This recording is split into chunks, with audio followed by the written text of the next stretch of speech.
fisioterapia e membros do GEL, Alexandre Salles e Luiz Felipe, vão apresentar um artigo. E já estão aqui os meninos. Pronto, meninos, podem começar.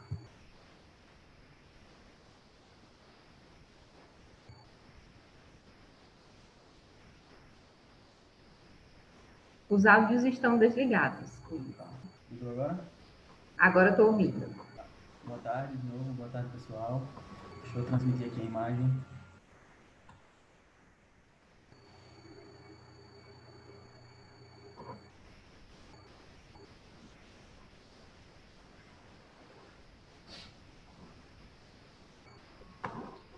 Tá conseguindo ver? A imagem está ok. Fale aí para eu ver o áudio. Tá ok o áudio?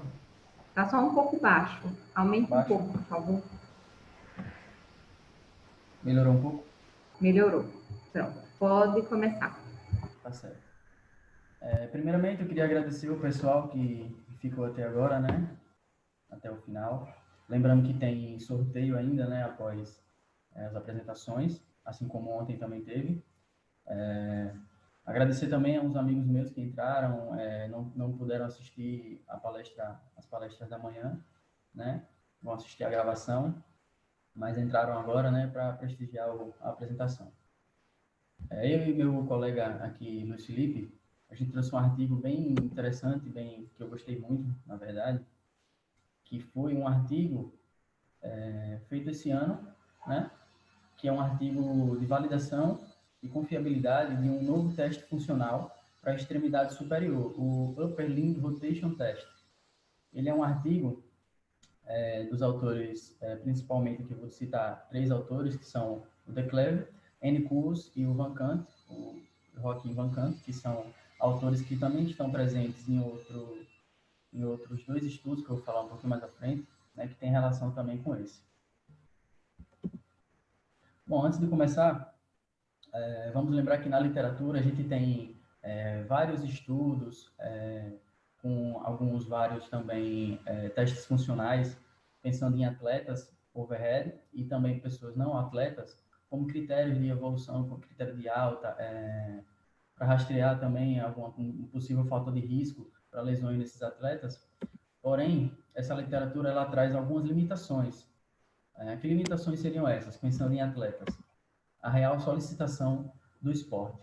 Muitos esportes têm uma solicitação X e aquele teste funcional não reproduz, né, 100% aquela solicitação do esporte, pensando em membros superiores, né? Porém, alguns testes são amplamente utilizados por fisioterapeutas, né? Que 2 exemplos deles são o Seca Quest e o Sit Medicine Ball Through, que é o arremesso de bola sentado.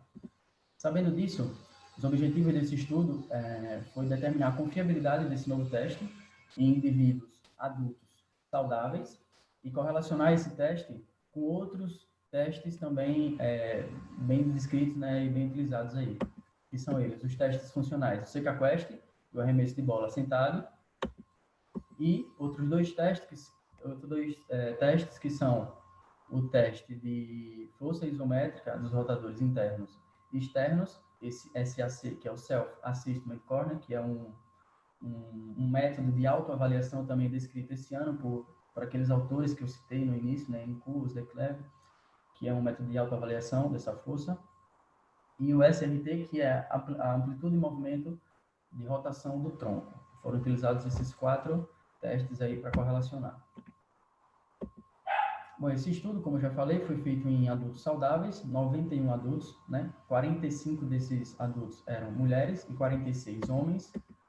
Eles entram em idade de 18 e 30 anos e respeitando os critérios de inclusão, que foi de não possuir, não ter realizado nenhuma cirurgia prévia nos últimos 6 meses no quadrante superior e também não ter uma carga horária de práticas de esporte overhead de mais de 3 horas semanais. E a coleta de dados desses testes foi dividida em 2 dias, esses dias separados por 7 dias. Como foram realizados esses testes? O primeiro teste é o proposto pelo artigo, é o Upper Limb Rotation Test, onde o participante está ali em posição de prancha, as pernas, os pés afastados ali na largura dos ombros, coluna reta, e o lado dele lá que está encostado na parede é todo encostado, né? O epicôndilo, o ombro, o trocânter, o malelo lá encostado na parede, e quando é dado o comando, ele vai ter 15 segundos de execução e vai ter que fazer o máximo de número de toques ali nessa fita que é colocada verticalmente, e tem que manter esse braço abduzido 90 graus, o cotovelo também flexionado 90 graus, fazendo essa rotação sem perder essa posição inicial dos pés, sem encostar o joelho no solo e deixando a coluna reta. Então, o examinador tem que observar, né, esses pontos para poder validar as repetições.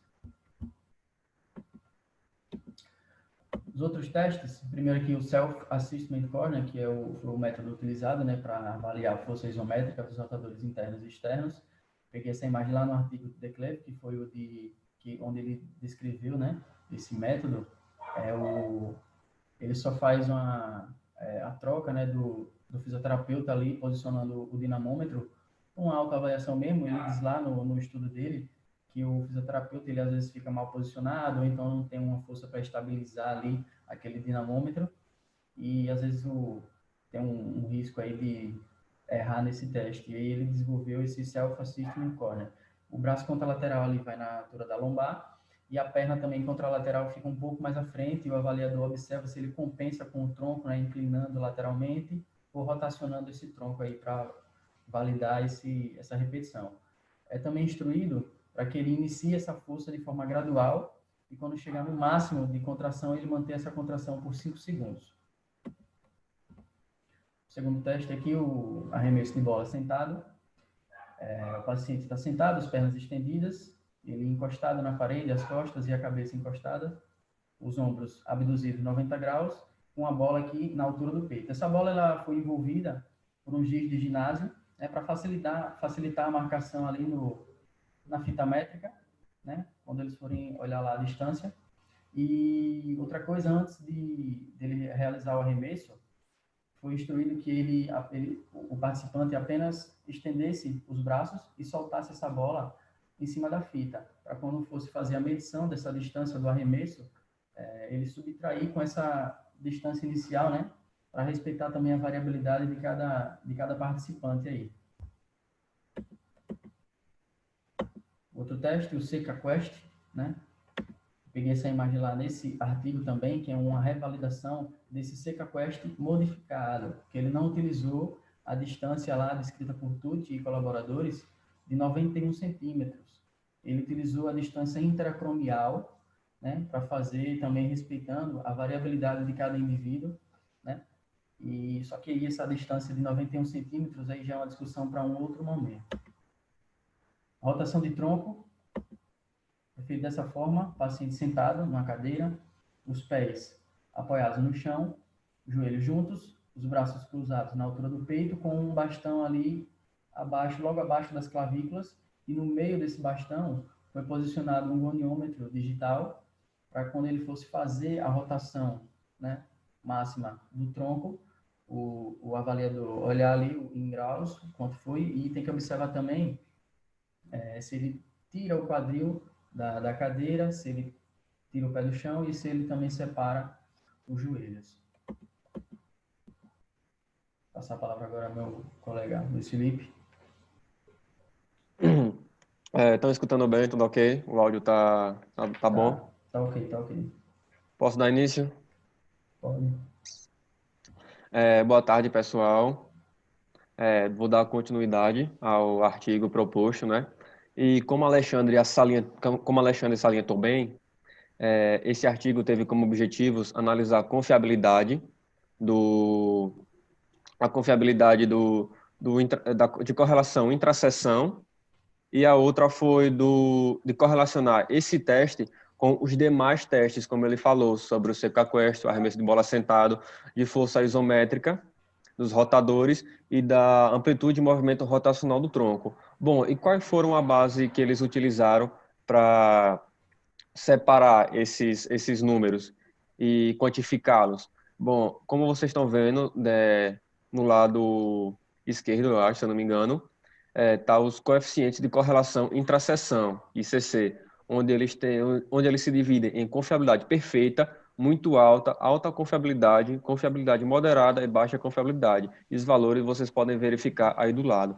E no teste paramétrico do coeficiente de Pearson, como vocês podem ver, ele se divide em 3 valores, que são fraco, moderado e forte, e os valores estão aí do lado.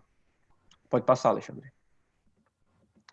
Bom, os resultados desse estudo destacam que o fato de desempenho no Upper Limb Rotation Testing não depende apenas da força dos rotadores e da amplitude de movimento do tronco. Bom, como vocês podem ver, essa tabela 1, ela está nos mostrando, nos trazendo a média e o desvio padrão desses resultados. Bom, onde tem string e R e do lado N, seria a força de rotadores internos e ela está sendo declarada em newtons. E abaixo é força de rotação externa, onde vocês podem verificar nesse primeiro quadro, onde tem global, onde tem o número total de pacientes, que é 91, o membro dominante, que é o DA, e o membro não dominante, que é o NDA. E aí estão os valores do lado, força de rotação interna, por exemplo, 35 newtons, e do lado está o desvio padrão, onde pode ser 11 para mais ou para menos, força de rotação interna, a mesma coisa, 34 newtons, onde também tem um valor de 11, podendo ser para mais ou para menos, o desvio padrão. Logo abaixo tem o arremesso de bola sentado, como vocês podem ver, que tem o valor de 232, do lado o desvio padrão. E logo abaixo, ali no antepenúltimo, onde tem CK Quest, Mean Totes, tá o número de toques que foi realizado no CK Quest, onde foi 30 toques, e ao lado tem o desvio padrão, podendo ser para mais ou para menos, e logo abaixo tem a amplitude de movimento rotacional do tronco, que seria tanto para a esquerda quanto para a direita, como vocês podem ver na tabela, os valores do lado. Pode passar, Alexandre. Bom, já essa tabela 2 nos mostra, lembram daquele slide lá, o primeiro que eu falei, sobre o coeficiente de correlação intra-seção, onde tem aqueles níveis de confiabilidade muito alta, moderada e tal. Bom, ele vai entrar aí agora, como vocês podem notar, no dia 1 e no dia 2, onde, de acordo com aquele slide lá, a confiabilidade é boa, muito alta, isso aí. E como vocês podem perceber nesse quadrinho do lado, onde tem teste e reteste, que vocês podem notar minha em dia 1 e minha em dia 2, é como se fosse o dia 1 do ensaio e o segundo dia do ensaio. Como no dia 1 do ensaio, vocês podem ver que tem um pequeno valor diferente ao do segundo dia. Isso pode ser explicado pelo fato de que no segundo dia você tem a familiaridade do teste.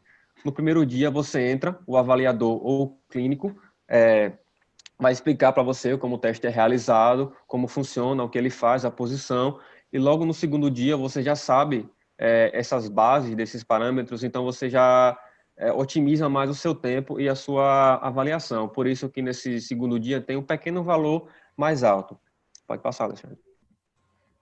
Bom, essa é a última tabela do nosso artigo, onde ela mostra o coeficiente de correlação do Upper Limb Rotation Test com os demais testes funcionais, como também já foi descrito, que é o CK Quest, o arremesso de bola sentado, e a força isométrica dos rotadores e a amplitude de movimento rotacional do tronco. Bom, esse primeiro quadrinho do CK Quest, como vocês podem notar, do lado tem Upper DA não dominante, NDA membro não dominante, desculpa. Bom, CK Quest, como vocês podem notar, do membro dominante, os valores são encaixados no score de nível moderado, que está entre 500 e 700, como vocês lembram lá naquele primeiro slide que eu mostrei para vocês, do coeficiente de correlação de Pearson. E no membro não dominante, ele apresenta correlação do score moderado também, boa, isso, porque está entre 500 e 700. Já o arremesso de bola sentado, no membro dominante, como vocês podem notar, ele está abaixo do score lá naquele primeiro slide, que seria fraco, ele entra na correlação fraca, que está abaixo de 500. E o membro não dominante, ele está na relação moderada, que está entre 500 e 700. E logo abaixo, na força isométrica dos rotadores, tanto interno quanto externo, e na amplitude de movimento rotacional do tronco, vocês podem notar que tem um baixo score, porque estão todos os níveis abaixo de 500. tanto no membro dominante quanto no membro não dominante. Rotação interna e externa, perdão, e na rotação de tronco, tanto esquerda para direita. Pode passar, Alexandre. Bom, entrando agora, né, na discussão, salientando mais uma vez o objetivo desse estudo, ele estabeleceu uma confiabilidade muito alta para a confiabilidade intraseção entre os ensaios nos dias 1 e 2 e alta confiabilidade para o teste e reteste, que foi explicado com relações moderadas entre o Upper Limb Rotation Test e o CK-Quest e o arremesso de bola sentado no membro não dominante, como vocês acabaram de notar nessa tabela 3 aqui, que veio antes. Bom, pode passar, Alexandre. Aí na confiabilidade relativa e absoluta, como vocês podem ver, tem dois estudiosos, que é Tucci e colaboradores, 2014, e de Oliveira e colaboradores, 2017, que foram estudos que o artigo usou como uma forma de validação também, por terem trazendo informações mais antigas para usar os valores nesse artigo, porque esse artigo acabou de sair do forno, né, por assim dizer, artigo recente. E aí do lado tem as correlações entre o Upper Limb Rotation Test e o CK-Quest, o arremesso de bola sentado e o amplitude de movimento rotacional de tronco. Bom, os resultados... Espera um instante, deixa eu tirar que a tabelinha está aqui na frente. Bom, como vocês podem ver, tem as correlações e os resultados da análise de correlação entre os testes podem ser discutidos em relação a características do desempenho do teste e, mais especificamente, o envolvimento da cadeia cinética e posição do ombro na qual o teste é realizado. Ou seja, o CK-Quest, por exemplo, é realizado em cadeia cinética fechada e o arremesso de bola sentado é realizado em cadeia cinética aberta. E o Upper Limb Rotation Test é parecido com o CK-Quest em relação ao quê? A cadeia cinética. Todos os dois são realizados em cadeia cinética fechada. A diferença é que o CK-Quest é com os braços estendidos, em posição de push-up, flexão, e os pés afastados ou juntos. E o Upper Limb Rotation Test é realizado também em posição de flexão, mas flexão modificada, que seria com os cotovelos flexionados. E como vocês viram naquela imagem lá em cima, os pés afastados, tem toda aquela relação de rotação de tronco e tocar aquelas estruturas na parede e voltar por 15 segundos. E em relação à força isométrica do ombro e o movimento rotacional de tronco, é devido a que eles não vão ao limite, ao limiar, não estressam bastante, então talvez não podem trazer relações tão fidedignas. E entrando, pode passar, Alexandre? E pegando esse gancho agora, vou falar um pouco sobre as limitações do artigo, que foram primeiramente sobre como artigo novo, uma posição nova, pacientes com idade estreita e assintomáticos, dando enfoque nesse assintomático, por favor, e que talvez uma das primeiras limitações seriam do avaliador não conseguir colocar o paciente naquela posição devido a N fatores. Outra, que eu já citei agora, que foi da idade estreita e dos pacientes não serem sintomáticos, eles foram avaliados assintomáticos, pacientes foram assintomáticos. E uma direção futura que esse artigo pode tomar daqui para frente, quem sabe um dia eu posso estar aqui trazendo para vocês no segundo simpósio, que eles citam sobre colocar um peso no braço que está em cadeia cinética aberta, que está sendo movimentado. Podendo colocar, por exemplo, um TheraBand, amarrar, pode ser caneleira, pode ser até um halter, depende do que você tiver na sua clínica ou do que você quiser colocar de acordo com a avaliação e com que o teste distingue. E, enfim, aí está a nossa conclusão do trabalho, onde o intuito foi estabelecer a confiabilidade relativa e absoluta de um novo teste de desempenho físico e examinar as correlações entre o Upper Limb Rotation Test e dois testes funcionais amplamente utilizados, o CK-Quest, o arremesso de bola sentado e duas medidas clínicas, a força isométrica dos rotadores do ombro e a amplitude de movimento rotacional do tronco. Bom, pesquisas futuras devem se concentrar em dados contínuos para aumentar as coletas, aprofundar os achados e avaliar a validade e a importância clínica do Upper Limb Rotation Test em diferentes populações esportivas e pacientes. Pode passar, Alexandre. Bom, é isso aí, gente. Muito obrigado por estarem aqui até aqui, o final do dia, não é? Muito obrigado a Flávia também pela oportunidade e, em especial, obrigado a Tarcísio pela aula de ontem. Me ajudou bastante a identificar essas tabelas. E é isso aí, gente. Muito obrigado. Valeu.